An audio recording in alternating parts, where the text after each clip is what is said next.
Hello, my name is Siobhan White and I have been teaching for 30 years. I integrate development education and intercultural learning across many aspects of my classroom and have been asked by the DICE project to share one of the most effective ways in which I do that. I have found that teaching English through storytelling provides an ideal opportunity for highlighting the diversity of cultural forms and means of expression. I do this through the use of resources from a wide variety of cultural contexts. Storytelling and reading stories support the development of all our children through their growth.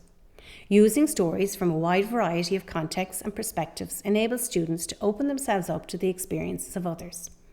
Stories enable the development of empathy in our students through the exploration of responses to stories of inequality. It's important to ensure that more than one narrative is heard.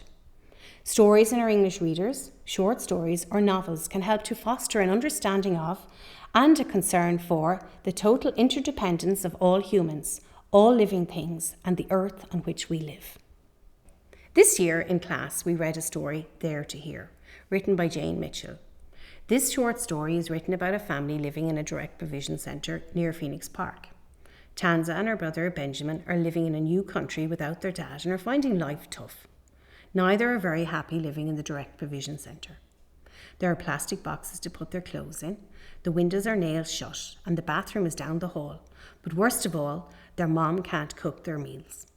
Tanza misses her mom's cooking. She doesn't feel at home here. She doesn't feel free to find a home of her own, and she's worried that the family might even be sent back to their home country. The story is beautifully written and gives great insight into the thoughts and feelings the girl and her brother are experiencing.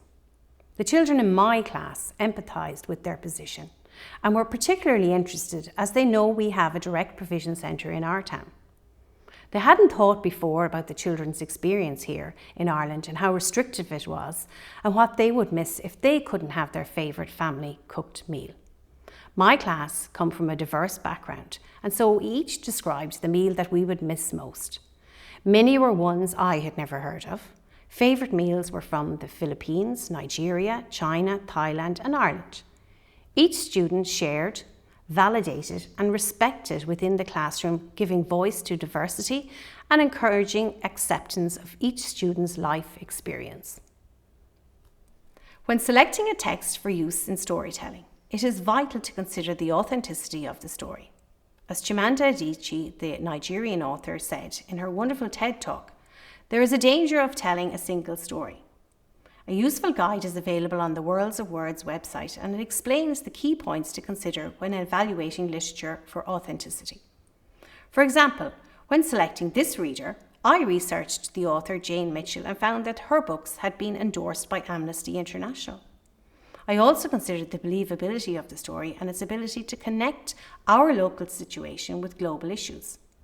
Thinking these things through can make a powerful difference in decolonising the curriculum.